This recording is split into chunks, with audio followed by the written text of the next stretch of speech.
Indo British advanced pain clinic, నొప్పిమాయం surgery దూరం. For appointments 9155515563. నమస్తే, welcome to I dream inside politics with కవిత.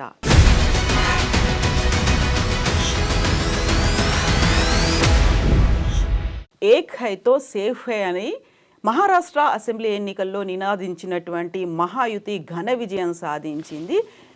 అక్కడ ఎవరు ముఖ్యమంత్రి అవుతారు అనేదే ఫైనల్గా తెలుసుకోవాల్సినటువంటి అవసరం ఉంది. ఇక జార్ఖండ్లో జైలుకు వెళ్ళి వచ్చినటువంటి హేమంత్ సోరెన్ మరొకసారి ముఖ్యమంత్రి అయ్యే దిశగా అడుగులు పడుతున్నాయి.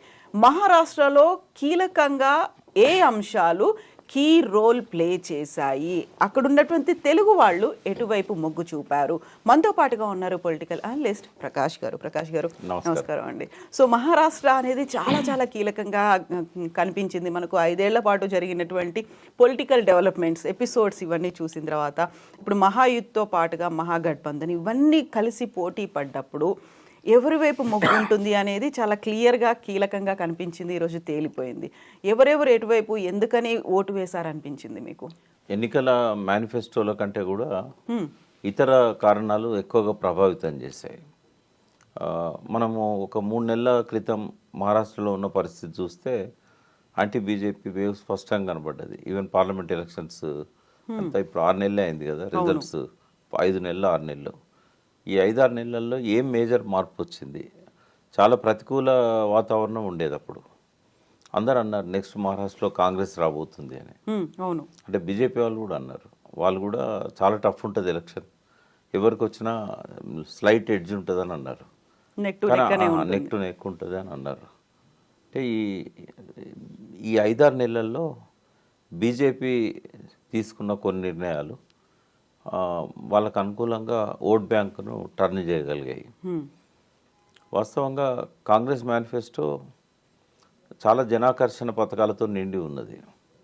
అంటే కర్ణాటక కంటే తెలంగాణ ఎలక్షన్స్లో ఎక్కువ హామీలు ఇచ్చారు, తెలంగాణ కంటే మహారాష్ట్రలో ఎక్కువ హామీలు ఇచ్చారు. మహారాష్ట్రలో వాళ్ళు ఇచ్చిన హామీలలో ఇప్పుడు బహన్ యోజన, లడ్కీ బహన్ యోజన అని ఏదైతే 1500 ఇస్తామని చెప్పేసి బీజేపీ చెప్పిందో దాన్ని వీళ్ళు 3000 ఇస్తామన్నారు. తర్వాత ఫ్రీ బస్ ఇస్తామన్నారు. ఇక్కడ 2 లక్షలు రుణమాఫీ చేస్తే అక్కడ 3 లక్షలు చేస్తామన్నారు. తర్వాత నిరుద్యోగ యువతకు నిరుద్యోగ భృతి ఇస్తామన్నారు. ఇంకా వాటికి అంతు లేదు ఆ వాగ్దానాలు, హామీలు. అయితే అక్కడ ప్రజలను ప్రభావితం చేసింది ఏంటంటే కొంత మహారాష్ట్ర తెలంగాణ బార్డర్ చాలా ఎక్కువ కిలోమీటర్స్ బార్డర్ ఉంటుంది. రైట్ ఫ్రమ్ మీకు జైరాబాద్ అవతల నుంచి అక్కడ మధ్యలో కొద్దిగా బీదర్ జిల్లా ఉన్నా కూడా అక్కడ నుంచి స్టార్ట్ చేస్తే దాదాపుగా బెల్లంపల్లి, దాదాపు ఏటూరు నాగరం వరకు కూడా, అంటే ఛత్తీస్గఢ్ కొంచెం గడ్చిరోలి డిస్ట్రిక్ట్ వరకు, అంటే సిర్పూర్, కాగజ్ నగర్, బెల్లంపల్లి అక్కడ దాకా బౌండరీ ఉంటుంది. సో ఎక్కువ రాకపోకలు ఉంటాయి. తర్వాత అక్కడ కూడా మన తెలుగు వార్తలు వింటూ ఉంటారు, వాళ్ళకి తెలుగు వస్తుంది. సో ఇక్కడ ఏ హామీ కూడా అమలు చేయట్లేదు కాంగ్రెస్ ప్రభుత్వం. కర్ణాటకలో కూడా హామీల అమల్లో చాలా వైఫల్యాలు ఉన్నాయి.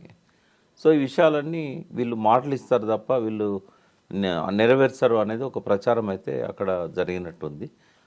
తెలుగు వాళ్ళ మీద ప్రధానంగా ఈ మేనిఫెస్టో ప్రభావం ఏం లేదు. ఇక్కడ నుంచి వెళ్ళిన మన మంత్రులు కానీ, ముఖ్యమంత్రి గారు కానీ, రేవంత్ రెడ్డిది, వీళ్ళ ప్రభావం కూడా పెద్ద కనబడలేదు. అదే కేసీఆర్ అక్కడ బీఆర్ఎస్ను విస్తరించే క్రమంలో చాలా స్పష్టంగా కనబడ్డది కేసీఆర్ ప్రభావం. ఆ పాలన కావాలని కోరుకున్నారు. కేసీఆర్ వస్తే రైతులకు బాగా లాభం జరుగుతుంది అనుకున్నారు. బట్ రైతులకు అనుకూలంగా కాంగ్రెస్ ఇచ్చిన హామీలను మాత్రం నమ్మలేదు. పెరిఫెరీలో ఉన్న అన్ని జిల్లాల్లో కూడా సీతక్క వీళ్ళంతా ఇక్కడ నాయకులు అంతా పోయి క్యాంప్ వేసి పనిచేశారు. వాళ్ళ ప్రభావం కూడా పెద్దగా ఏం లేదు. మహారాష్ట్రలో అన్ని కార్నర్స్ నుంచి కూడా ఒకే రకమైన ఫలితాలు వచ్చాయి. దాదాపుగా బీజేపీ అన్ని దిక్కులో కూడా తన ప్రభావాన్ని చాటింది. అంటే ఇక్కడ వాళ్ళు తీసుకున్న నిర్ణయాలు ఏంటి? ప్రధానంగా ఈ 5-6 నెలల్లో ఇంత గెలుపును ప్రభావితం చేయగలిగిన ఏంటి అన్నప్పుడు, ఒకటి నేషనల్ లెవెల్లోనే వాళ్ళు ఒక పాలసీ తీసుకున్నారు, ప్రాంతీయ పార్టీలను చీల్చాలి, వీలైనంత వరకు వాటి ప్రభావం నుంచి ప్రజలను జాతీయ పార్టీల వైపుగా తీసుకురావాలి, నాయకత్వాన్ని, ఎదిగిన నాయకత్వాన్ని మళ్ళీ ఫర్దర్గా ముందుకు పోకుండా వాళ్ళని అక్కడ ఫుల్ స్టాప్ పెట్టాలి.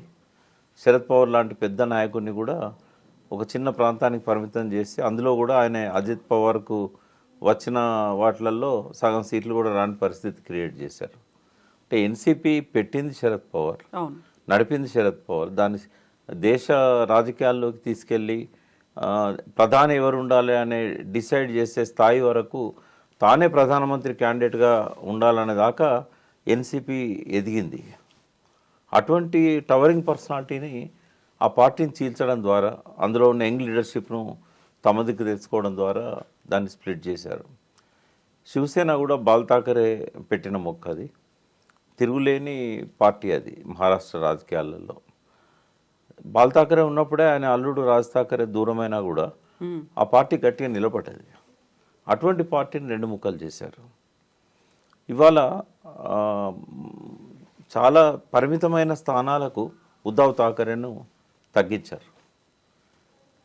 అంటే బీజేపీ పాలసీ వీలైనంత వరకు దేశం మొత్తంలో కూడా ప్రాంతీయ పార్టీల ఉనికిని లేకుండా చేయాలి, ఒకవేళ ఉన్నా కూడా దాన్ని స్ప్లిట్ చేసి తమ దిక్కు తెచ్చుకోవాలి అనేది స్పష్టంగా కనబడుతున్నది.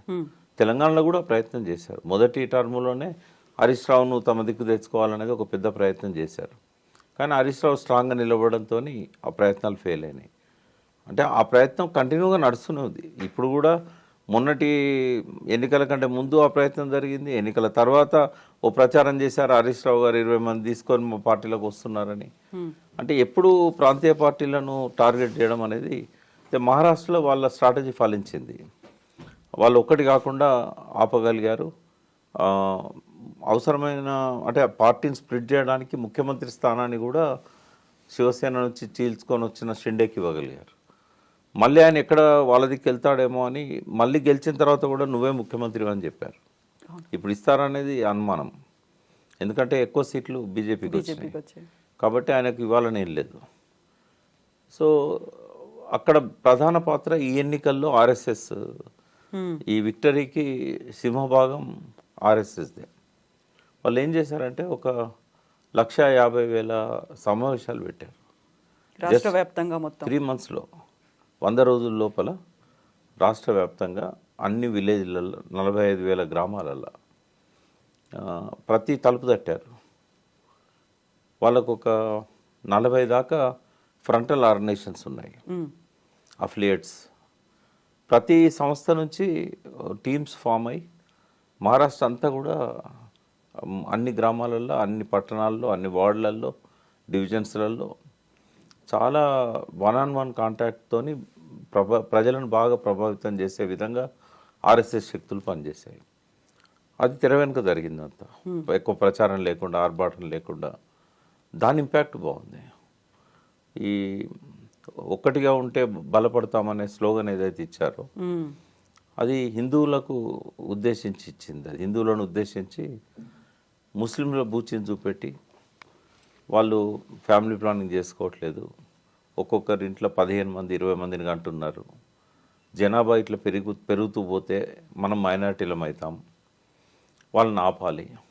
తర్వాత హిందువులను ముస్లింలుగా మార్చే ప్రక్రియ కొనసాగుతూ ఉంది. జిహాదీ ప్రక్రియ, జిహాదీ కంటే ఈ మత మార్పిడులు బాగా జరుగుతూ ఉన్నాయి. ఈ మత మార్పిడులు కొంత కన్విన్సింగ్గా హిందువులను కరెక్టే కదా, వాళ్ళు మన వాళ్ళను ముస్లింలుగా మారుస్తున్నారు, ఇట్లాంటి ఇంకోటి టెర్రరిస్టులను ఎంకరేజ్ చేస్తున్నారు. ఎప్పుడో జరిగిన బాంబ్ బ్లాస్ట్లు, తర్వాత Taj Mahal hotel incident, Taj hotel రీసెంట్గా సబర్మతి ఫైల్స్ అని ఇవన్నీ మళ్ళీ బయటికి తీయడము, ఇవన్నీ కొంత హిందువులను పోలరైజ్ చేయడంలో బాగా ఉపయోగించుకున్నారు. మీరు చెప్పినట్టుగా ఏక్ హై తో సేఫ్ హై అనే దాంతో కటేంగే తో బటేంగే అనే నినాదాలు, ఇదంతా కూడా ఏంటంటే ఆ ముస్లిం వ్యతిరేకతను రెచ్చగొట్టి హిందువులను పోలరైజ్ చేసుకోవడానికి వాళ్ళు వాడుకుంటున్న అస్త్రం అది అక్కడ పనిచేసింది మహారాష్ట్రలో. అంటే బాగా పనిచేసింది. దానికి కారణం ఆర్ఎస్ఎస్ వాళ్ళ ఫ్రంటల్ ఆర్గనైజేషన్స్ ఇంటింటికి పోయి చేసిన ప్రచారం, ఇది కొంత ప్రభావితం చేసిందని అనుకోవచ్చు. ఒకటి ఏంటంటే ఒక పక్కన కాంగ్రెస్కి లీడర్స్ లేరు అక్కడ, అంటే ఒక చెప్పుకోదగ్గ లీడర్స్ ఎవరు లేరు. మహారాష్ట్ర మొత్తాన్ని ప్రభావితం చేయగలిగిన ఒక ఫేస్ అనేది లేదు అక్కడ. వాళ్ళు ఏదో నామినల్గా ఎవరినో ప్రెసిడెంట్గా పెట్టారు, ఆయన ఎవరు తెలియని వ్యక్తి, అక్కడక్కడ కొన్ని ప్యాకెట్స్లలో ఆయన గురించి గుర్తుపడతారేమో కానీ ఒక శరద్ పవార్ లాంటి పర్సనాలిటీ కానీ కనీసం ఉద్ధవ్ థాకరే లాంటి పర్సనాలిటీ కూడా కాంగ్రెస్ పార్టీ మిగలలేదు అక్కడ ఆ రాష్ట్రంలో. యంగ్ లీడర్షిప్ను కొద్దిగా ఒక 4-5 ఏళ్ళ నుంచి ప్రమోట్ చేసి ఉంటే వేరే తిరిగి ఉండేది. ఇప్పుడు బీజేపీలో మేనిఫెస్టో అది తక్కువ హామీలు ఇచ్చినా కూడా యూత్ను దృష్టిలో పెట్టుకొని వాళ్ళ మేనిఫెస్టోను డిజైన్ చేశారు. ఎందుకంటే యూత్ పర్సంటేజ్ ఎక్కువ ఉంది, దేశవ్యాప్తంగా ఉంది, మహారాష్ట్రలో కూడా ఎక్కువ ఉంది. తర్వాత అగ్రికల్చర్కు ఒక పర్మనెంట్ సొల్యూషన్ చూపెట్టే విధంగా నదుల అనుసంధానాన్ని, తర్వాత ఎక్కడైతే బాగా డ్రాట్ ఉందో ఆ ప్రాంతానికి అధిక వర్షపాతం ఉన్న ప్రాంతం నుంచి వాటర్ని ఎట్లా తీసుకురావాలి, తర్వాత వాటర్ గ్రిడ్, ఇట్లాంటి రైతులను ప్రభావితం చేసినాయి బీజేపీ ఇచ్చిన మేనిఫెస్టోలో. వాళ్ళు డబ్బులు ఎక్కువ ఆశ చూపెట్టలేదు, పథకాలు ఎక్కువ చూపెట్టలేదు, కానీ స్ట్రైట్గా వాళ్ళు అంటే ఫ్రీ పవర్ అక్కడ కూడా ఇస్తున్నారు. ఈ వీళ్ళు 100 యూనిట్లని ఇక్కడ ఇచ్చినట్టే ఇవన్నీ కూడా చెప్పారు, కానీ దాన్ని ఎవరు నమ్మలే. సో రైతులకు ఉచిత కరెంటు, తర్వాత వాటర్ అష్యూర్డ్ వాటర్ ఇస్తాం మేము. మొత్తం భారతదేశంలో ఉన్న డ్యామ్స్లలో సగం మహారాష్ట్రలోనే ఉన్నాయి. తర్వాత అది బిజినెస్ క్యాపిటల్, రెవెన్యూ బాగుంది. ఇప్పుడు 1 ట్రిలియన్ టార్గెట్ చేశారు. ఈ ఎలక్షన్ ప్రామిస్లలో అదొకటి. నెక్స్ట్ 5 years కనుక బీజేపీకి అధికారం ఇస్తే ఎకానమీని 1 ట్రిలియన్ తీసుకెళ్తాము అని. సో ఇవన్నీ కూడా కొంత చదువుకున్న వాళ్ళ మీద, తెలివైన వాళ్ళు, ఇంటెలెక్చువల్స్, యూత్ పర్టికులర్గా కొంత స్టేబుల్ గవర్నమెంట్ బీజేపీ ఇవ్వగలుగుతుంది. ఈ పార్టీలు చిన్న చిలుక పార్టీలన్నీ వాళ్ళ కంట్రోల్లోనే మంచి గవర్నమెంట్ ఇవ్వగలుగుతారనే ఒక నమ్మకాన్ని క్రియేట్ చేయగలిగారు. ఇప్పుడు అజిత్ పవార్కు, తర్వాత షిండే, శివసేనకు సీట్లు వచ్చినా కూడా అది బీజేపీ ప్రభావమే తప్ప వాళ్ళ ప్రభావం కాదు. ఎందుకంటే ఆ పార్టీలలో మేజర్ శక్తులు కాంగ్రెస్తో ఉన్నారు. ఇటు ఉద్ధవ్ థాకరే కానీ, అటు శరద్ పవార్ కానీ, ఇద్దరు కూడా కాంగ్రెస్తో ఉన్నారు. ఇవేవి పనిచేయలేదు. ఒకటి యాంటీ ముస్లిం స్లోగన్, రెండవది కొంచెం పర్మనెంట్ మెజర్స్ తీసుకుంటామని చెప్పి ఏదైతే రైతులకు ఇచ్చిన ఈ వేన్గంగాను కలపడము, గోదావరి బేసిన్లో ఎక్కువ వాటర్ ఫ్లో ఉన్న దగ్గర నుంచి డ్రాట్ ఎఫెక్టెడ్ ఏరియాస్కు, విదర్భ ప్రాంతానికి వాటర్ తీసుకొస్తామని, ఇట్లాంటివన్నీ కూడా కొంత పనిచేసినాయి. సో ఏదేమైనా మోడీ, అమిత్ షాలు వాళ్ళు ప్రత్యక్షంగా వాళ్ళు అనేక సభలలో పాల్గొని ఆయనకు లీడర్షిప్ ఉంది. అంటే ప్రధానమంత్రిగా 11 సంవత్సరాల నుంచి ఉన్నాడు కాబట్టి ఆ ఇంపాక్ట్ ఉంటుంది కొంత. అటువంటి పర్సనాలిటీస్ కాంగ్రెస్లో లేరు. ఈవెన్ మల్లికార్జున ఖర్గేని ముందు పెట్టారు. పెద్దగా ఆయనే కర్ణాటకలో తెలుసు అందరికి, కానీ మహారాష్ట్రలో పెద్దగా ఆయన జాతీయ స్థాయిలో నాయకుడిగా ఉన్నా కూడా ఒక మోడీకో లేకుంటే అమిత్ షాకో ప్రత్యామ్నాయంగా ఆ పర్సనాలిటీ ఆయనకు లేదు. అలా ఢీకొనే లేదు, ఆ వాగ్దాటి కూడా అట్లా ఉండదు. రాహుల్ గాంధీ వచ్చినా కూడా అంటే పాదయాత్ర అప్పటి నుంచి ఆయన మహారాష్ట్రలో తిరుగుతూనే ఉన్నాడు. బట్ పెద్దగా రాహుల్ గాంధీ ప్రభావం కూడా లేదు. ఆయన నమ్ముకున్న ఈ బీసీ కులగణన, అక్కడ కూడా క్యాస్ట్ సెన్సెస్ గురించి మాట్లాడారు. బట్ వాళ్ళు ఏం చేస్తారనే దాని మీద ఒక క్లారిటీ లేదు. ఒక కులగణన అనే వరకే దాన్ని, ఆ నినాదం పెద్దగా బీసీలను కదిలించిందని నేను అనుకోవట్లేదు మహారాష్ట్రలో. అక్కడ దళిత్ ఇంపాక్ట్ ఎక్కువగా ఉంటుంది. బట్ అది బీజేపీకి అనుకూలంగా వచ్చింది. ఇన్ని రకాల స్ట్రాటజీస్ అనేవి మహారాష్ట్రలో చేశారు, అన్నీ వర్కౌట్ అయ్యాయి. బట్ ఇదంతా ఎంటైర్లీ డిఫరెంట్ రిజల్ట్ అనేది జార్ఖండ్లో కనిపించింది.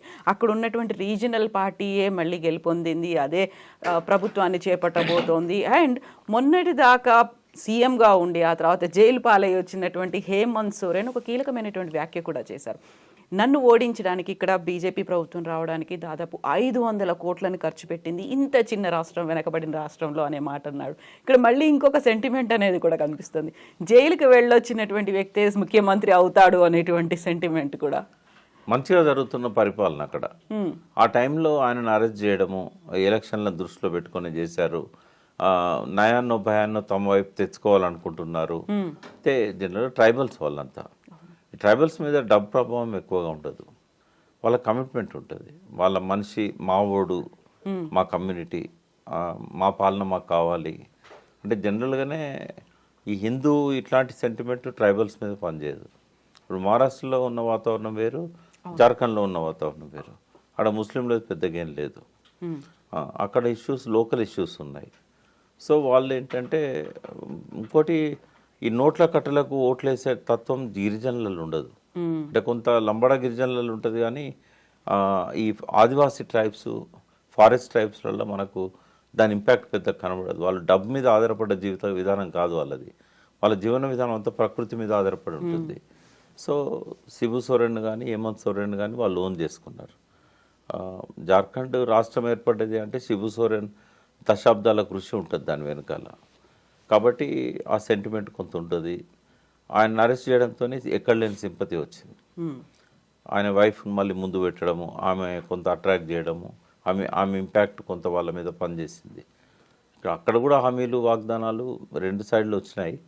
బట్ అంటే కాంగ్రెస్ వల్ల ఆడ జార్ఖండ్కు లాభం జరగలే, జేఎంఎం వల్ల కాంగ్రెస్కు లాభం జరిగింది.